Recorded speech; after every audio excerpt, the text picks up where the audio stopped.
composition dan inheritance. Ya, jadi composition dan inheritance ini adalah cara di dalam konsep object oriented bagaimana kita menggunakan kelas yang udah ada sebelumnya kita pakai. Nah, kita pakai kembali, caranya bisa dua cara ini, yaitu composition dan inheritance. Nah, dari kedua materi ini apakah ada yang ingin ditanyakan? Silakan langsung ditanyakan.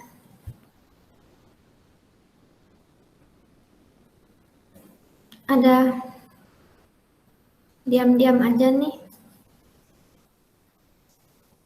Kalau diam-diam aja langsung selesai berarti kuliahnya.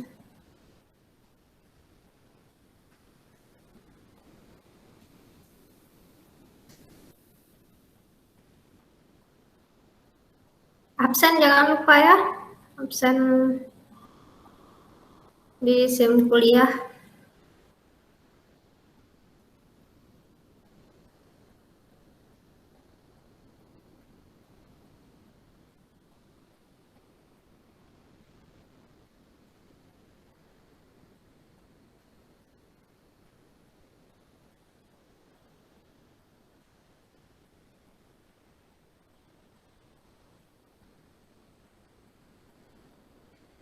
Oke, ada? Ada nggak? Ada, Bu. Oke, William. Ini Bu yang bagian override versus tanpa override, Bu. Kan kalau di slide-nya dibilang override itu optional but nice to have, Bu kan? Oh, to use, Bu kan? Habis itu di sini ada dibilang, Bu, jika tanpa override, method get area akan dianggap sebagai method baru, bukan metode yang mengoverride. Maksudnya gimana ya, Bu? Kan katanya boleh pakai, boleh enggak. Tapi kenapa pas enggak kita pakai dianggap dia jadi metode yang baru gitu? Oke, bagus sekali pertanyaannya nih. Tadi malah nggak ada yang nanya ini. Oke, nah add override ini ya sebetulnya istilahnya annotation. Nanti akan ada materi khusus juga nanti tentang annotation. Nah, namun di sini saya langsung perkenalkan annotation add override ini karena memang terkait erat dengan inheritance. Ya, jadi add override ini memang digunakan untuk inheritance. Jadi, kalau kita ada metode yang kita timpa dari superkelasnya, maka sebaiknya di atas kita tuliskan add override. Ya, makanya tadi kita katanya optional, ya mau ditulis mau nggak ditulis boleh. Nah, jadi di sini saya bandingkan. Nah, misalnya ada suatu kelas atau saya ini kan langsung aja lah ya saya. Nah, ini ada kelas circle, ya kelas circle ada metode get area. Kemudian ada kelas silinder. Nah, kelas silinder di sini juga kenapa jadi Nah, di sini ada kelas silinder juga ada metode get area. Ya. Nah, tadi kelas circle get area mengembalikan luas daripada lingkaran. Kemudian silinder juga ada metode get area. Nah, namun get area pada silinder bukan luas lingkaran, tapi luas permukaan, ya kan? Luas permukaan silinder atau tabung. Nah, rumusnya kan beda dengan rumus luas lingkaran. Kalau luas lingkaran kan cuma 2πr². Tapi kan kalau luas permukaan tabung berapa? 2πr kali tinggi, itu kan selimutnya ya, luas selimutnya, kemudian tambah 2 kali lingkarannya. Jadi kan dia kalau silinder itu kan atasnya lingkaran, bawahnya lingkaran. Jadi luas lingkaran atas ditambah luas lingkaran bawah, makanya 2 kali super dot get area di sini ya, 2 kali luas lingkaran. Nah, di sini saya tidak tambahkan add override. Ya, di sini saya tidak menambahkan add override. Nah, Kalau saya compile, oke, nggak ada masalah. Nah, namun karena get area ini kan sama persis, get kemudian A-nya juga A besar. Sama persis seperti get area yang ada di circle. Maka, ya, ini akan dianggap sebagai method override, yaitu metode yang ditimpa dari metode circle-nya. Ya, metode yang ada di kelas circle. Nah, sekarang kalau ini saya hapus, ya. Kalau kita compile, oke, nggak ada masalah. Oh, ini pesan errornya nggak nampak. Nih ya, class compile, no syntax error. Boleh. Nah, kenapa boleh? Karena dari sisi sintak emang nggak ada masalah. Ya, dari sisi sintak nggak ada bermasalah sama sekali. Kan nggak ada yang error di sini ya, sintaksnya nggak ada yang error. Nah, namun di sini maknanya jadi berbeda. Kenapa maknanya berbeda? Get area pada silinder itu sudah bukan metode yang sama atau metode yang di override dari metode get area yang ada di circle. Kenapa? Karena metode yang ada di circle kan get areanya A-nya besar, sedangkan di sini A-nya kecil. Ya, jadi maknanya sudah berbeda di sini. Get area di sini dianggap sebagai metode yang baru. Ya, dianggap sebagai metode yang baru. Nah, sekarang kan kalau di sini saya tambah add override. Nah, ini kan masih betul ya karena A-nya besar. Jadi ini bermakna metode get area adalah metode yang di override atau metode yang ditimpa dari metode yang ada di superkelasnya.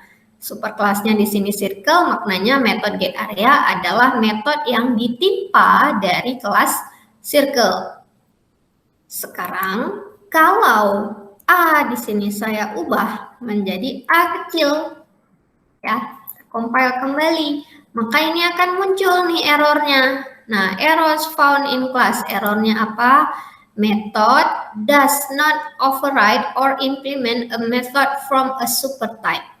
Jadi ternyata ada metode yang tidak kita timpa. Nah, tidak kita timpa. Kenapa tidak kita timpa? Karena di sini kita buat get area A-nya kecil. Nah, padahal kalau mau kita timpa, kita harus buat sama persis.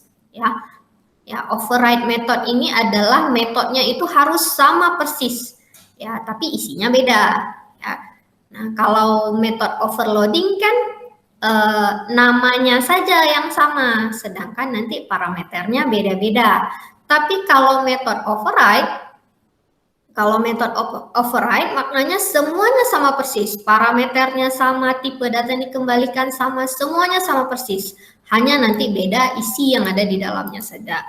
Ya, makanya di sini error. Nah, errornya karena kita tidak melakukan override, tapi di atasnya kita tulis add override. Nah, jadi guna annotation add override ini compiler itu akan mengecek di superkelasnya, ya, dia akan mengecek di superkelasnya apakah di superkelasnya itu ada metode get area dengan A-nya kecil, ada atau tidak. Nah, jadi add override annotation-nya ini, ya, kita meminta compiler tolong cek sebentar apakah ada metode get area A-nya kecil pada kelas circle. Ada atau tidak? Ada atau tidak di sini pada kelas circle?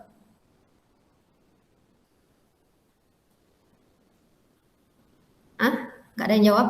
Ada atau enggak? Di sini yang ada cuman get area dengan A-nya besar, Bu. Tapi yang A kecil nggak ada kan? Nah, andaikan misalkan, nah iseng aja nih saya ubah A-nya jadi A kecil. Bagaimana dengan error yang tadi di silinder? Hilang atau masih ada? Hilang, Bu. Hilang. Oh, sekarang errornya di sini. Karena kan ini masih besar nih. Kita harus ubah semuanya jadi kecil. Makanya itu repotnya. Kalau kita get area ini sebetulnya cara kita untuk memastikan apa yang kita override itu sama persis, jangan ubah-ubah lagi. Nah, itu maknanya. Kalau kita ubah, maka akan terjadi error. Nah, maknanya seperti itu.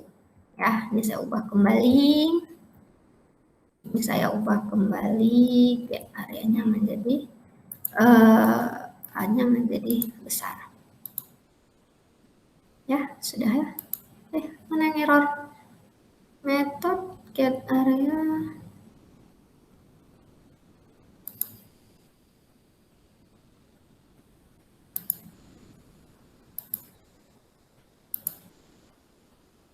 Oh, ini belum saya compile, ini saya compile kemarin. Kenapa error nih? Oh, ada spasi apa ya?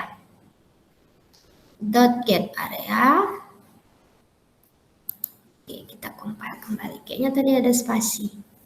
Ya, jadi seperti itu, William. Jadi memang add override ini pilihan aja, boleh kita buat, boleh tidak. Tapi akan membantu kita karena kita istilahnya minta tolong sama compiler untuk ngecek apakah betul nama metode yang kita buat ini ada di superclass. Nah, itu kita nanya ada atau enggak.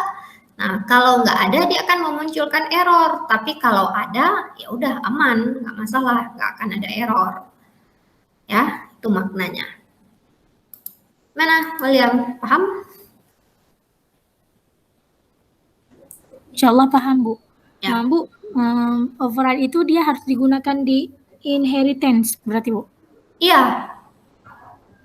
Jadi, metode override itu hanya bisa, ya syaratnya itu hanya bisa terjadi pada relasi inheritance saja. Jadi, kalau tidak ada inheritance, nggak bisa kita lakukan metode overriding. Nah, beda kalau metode overloading kan konsepnya berbeda ya. Masih ingat minggu lalu kan ada tuh bahasan tentang metode overloading. Nah, minggu lalu malah nggak ada yang nanya metode overloading. Terakhir waktu di soal latihan baru nanya, Bu, ini konstruktornya kok sama persis. Waktu kuliah nggak ada yang nanya. Jadi kalau metode overloading hanya nama metodenya saja yang sama persis, sedangkan parameternya itu beda-beda. Tapi kalau metode overriding, ya syaratnya hanya bisa terjadi pada inheritance saja, ya pada relasi inheritance, di mana metode yang ada di superclass itu ditimpa atau di override pada subkelasnya. Jadi memang sama persis, ya sama persis, karena memang maknanya itu override, jadi timpa. Apa yang ada di superclass kita timpa, kita buat versi yang baru sesuai keinginan kita. Nah, itu maknanya. Paham, Bu. Oke. Ada lagi yang lain yang ingin bertanya?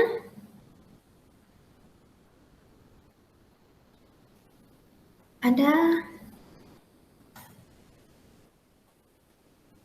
Diam-diam aja nih.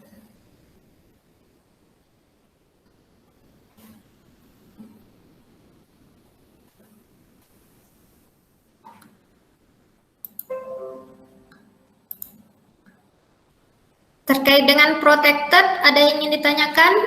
Paham? Jadi kalau sebelumnya yang pernah saya jelaskan itu hanya private dengan public. Private itu maknanya hanya di dalam kelas itu saja dia bisa diakses. Public di mana saja.